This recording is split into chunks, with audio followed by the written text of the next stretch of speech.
I first decided to do the Susitna 100 in the winter of 2011. I just returned from a trip to Ecuador that I'd gone on because I hadn't gotten a teaching job, and I was very upset about that. And I felt kind of drifting in terms of my relationship with my boyfriend at the time, and I just wanted to do something powerful. And when I told my dad that I wanted to do this 100-mile backcountry ski race, he was actually like, "That's a horrible idea."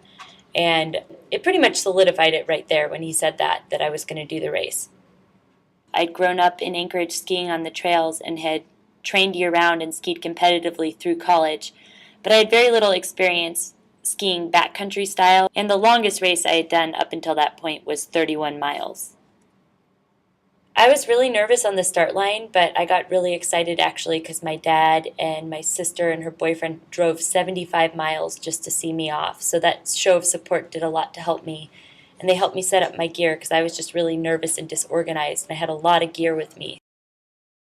I was super nervous, probably the most nervous I'd been in over a year, but it was actually the most laid-back start because the racers all knew how long the race was going to be, so everybody was very polite and was getting out of everybody's way, so it was very chill at the start.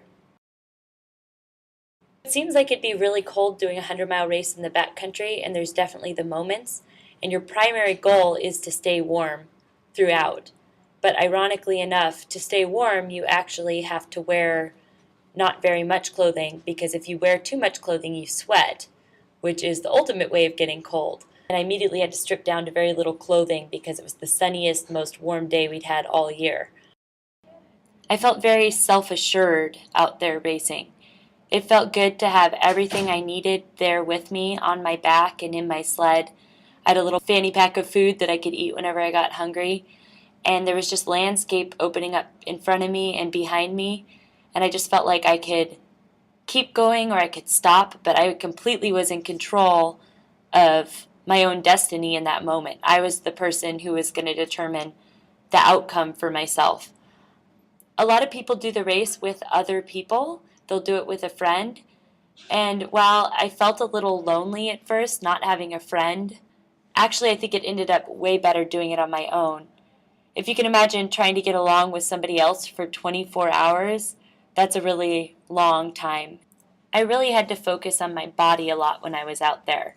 I had to anticipate my own needs and be very independent and very strong in my sense of my needs. And it was really nice just always being able to do whatever I wanted to do. I'm hungry, I'm going to eat. I'm thirsty, I'm going to drink. I want to stop, I'm going to stop, and not having to wait for someone else. That would have just been one more thing that was frustrating. One of the coolest moments I experienced was the very middle of the night when it was really cold.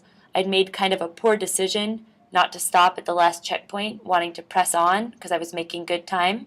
And I found myself really cold and really alone on this long stretch. I don't remember the name of the lake, but it had this thing called Scary Tree on it, this weird tree that stood up. And as I was making my way across this lake, the Northern Lights came out, and I listened to the only music that I listened to the whole trip. I listened to the whole album of MGMT over and over again, and there were these bright stars and this big Northern Lights keeping me company, and Mount Susitna in front of me. I was coming back on this really long out and back journey.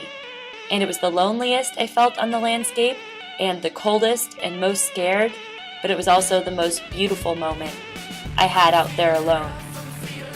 I think at the time my water was frozen, so every time I wanted to drink, I had to stop and take off my backpack and unscrew a lid and tip it back and not spill it on my clothing.